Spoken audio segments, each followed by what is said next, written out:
There comes a point in life when you wake up one day and realize you've been living on autopilot.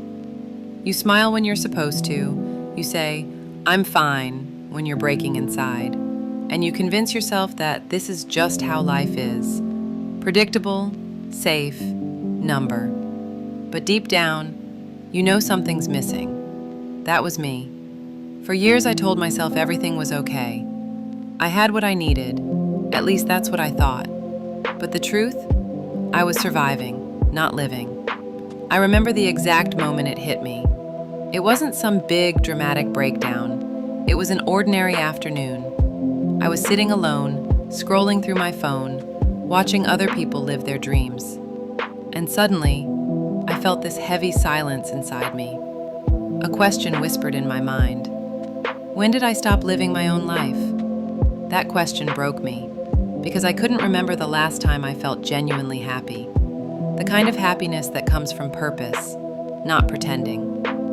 That day, I realized I was stuck in a cycle, doing things I didn't love, surrounded by people I didn't truly connect with, chasing goals that didn't even belong to me. I was trying so hard to please everyone that I completely forgot who I was. So I sat there, staring at my reflection on the dark phone screen, and I whispered to myself, "This can't be it. There has to be more to life than this." And in that quiet moment, I made a decision. Not a loud, impulsive one, but a calm, painful, necessary decision. I decided to change. Change didn't happen overnight.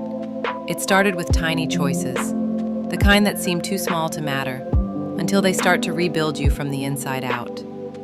I started saying no to things that drained me. I let go of people who only showed up when they needed something. I spent more time alone, even when the silence felt uncomfortable. And most importantly, I stopped pretending I was okay when I wasn't. Some days, I cried without knowing why.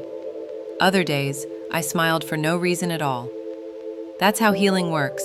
It's messy, unpredictable, and completely worth it. Little by little, I started remembering who I was before the world told why. Other days, I smiled for no reason at all. That's how healing works.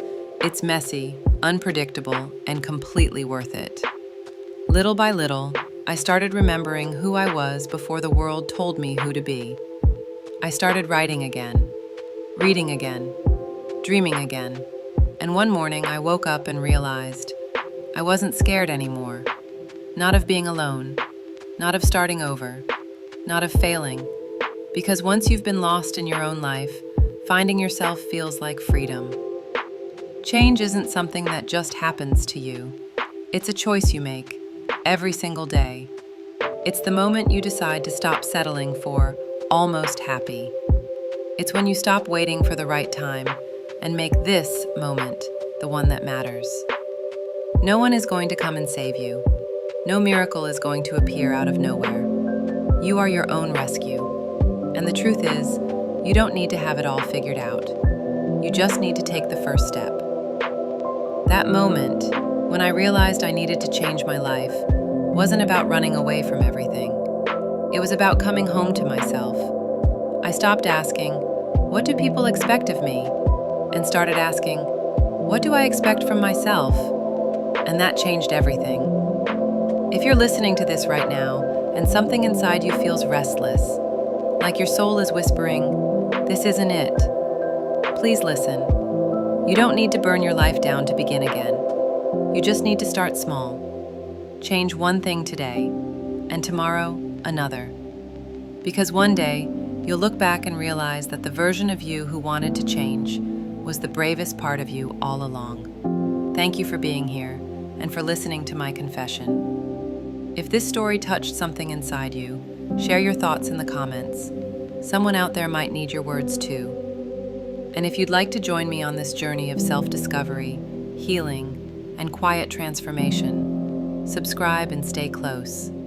This is Whispers of Flora, where every story begins with honesty and ends with hope.